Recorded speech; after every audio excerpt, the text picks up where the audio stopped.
or anxiety.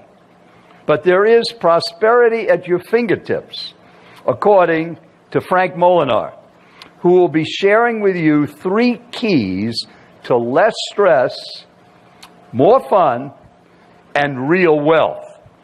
Frank is a certified financial planner with 32 years of experience. Frank was recruited as a financial trainer and consultant and counselor for the United States Army, Navy, Air Force, and Marines, and by the Arizona Attorney General's office to support service members with their financial readiness. And in this process, Frank developed an approach, a battle plan, to equip anybody to build a richer life in any economy. He has personally helped thousands of people to take charge of their financial lives and move in the direction of their true potential.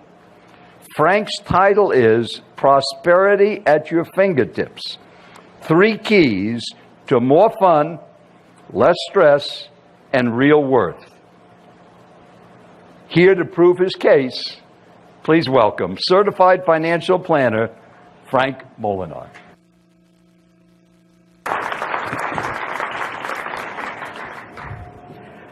Since the birth of this great nation, this land has been a land of opportunity. What have you made of your opportunities? And what are you making of them now? We're not a poor nation, right, by any stretch, because of the successes of those that have come before us. You and I are living in the richest nation in the recorded history of mankind. But I think maybe we're poorly informed or poorly motivated. And that kind of leads to these scary statistics. It's one thing to hear them, it's another thing to experience them. They're both scary.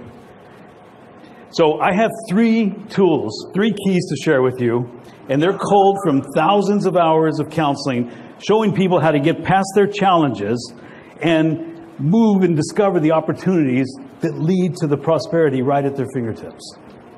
The first one is define the mission. Define the mission. This first came to my attention, or actually came to the forefront of my attention, when a passing soldier asked me just a casual question. He said, "Hey, Mr. Molinar, I have a question for you." Fire away. "Can you make me rich?"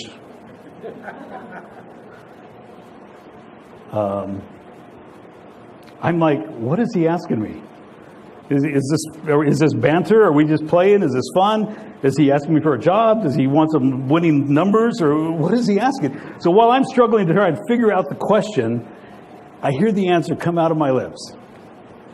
"I don't know what rich means to you, but I guarantee I can get you there." He was satisfied and walked off. I was excited, and it's like, where's a pen?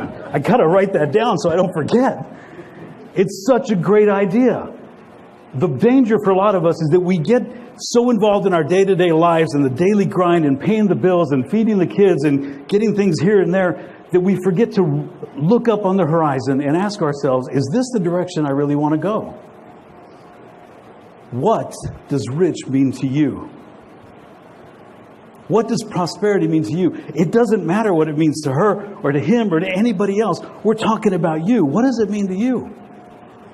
A clearly defined mission gives you the energy and the motivation to move forward and to not be part of the unwashed masses whose path is just to struggle to make a living. I suggest we stop making a living and let's start building a life. So when you have that motivation, you have that energy, you move to the second key and you turn that key, and that key is called disruption. That's kind of a scary word when it comes to money. Who likes to have their money disrupted? I know a lot of people who are still working through the trauma of the great disruption of 2008. Maybe some here. But that's the nature of it when it's forced on you, when it's involuntarily. It's not really exciting, not fun, hard to embrace. Could be a great wake-up call. But when it's not forced on you, when you voluntarily choose to disrupt your finances, it is one of the greatest actions you can take to move you out of your ruts and onto a fast track of your true potential. What am I talking about disrupting? You name it. How about your own past failures or successes that have become exaggerated opinions?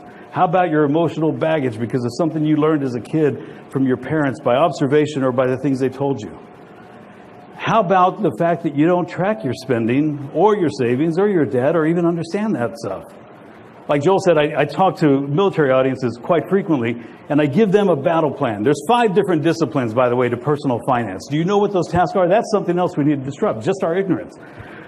So I share it with them, and I tell them, this is it. Stop the bleeding, secure the perimeter, engage the enemy, build future ops, and plan the exit. Bam. And they love that stuff. Because what the disruption does is it gives you a fresh perspective. And it gives you a new sense of urgency. And it again, moves you out of those ruts and creates opportunities that leads you sooner rather than later to the third great key. The key I call the great equalizer. This is deploying others to work for you.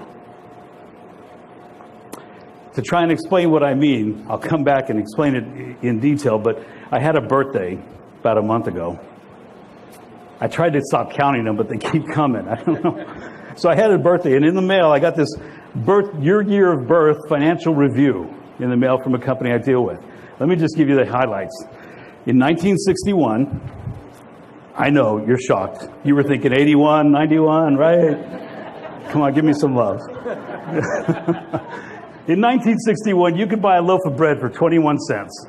If you wanted to buy a car, it was $2,370. And if you wanted to buy a house, it was $30,000. To help you with all those purchases, your income was $5,300, $275. 2016, the most recent year we have numbers for now, that loaf of bread is $2. That car is $27,055. That house is $364,000. And to help you with that, your income is $47,400 and change. God, the guy's full of numbers, isn't he? I don't know how quick you are with math, but let me break this down for you. Your income in that time frame, and I know some of you weren't even around in 1961, but he was.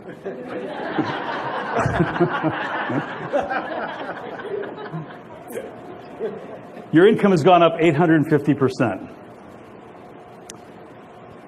Interesting. The cost of a loaf of bread has gone up 1,000%. Not so exciting. The higher standard of living that incorporates a car and a house and not just bread and water, that's gone up 1,200%.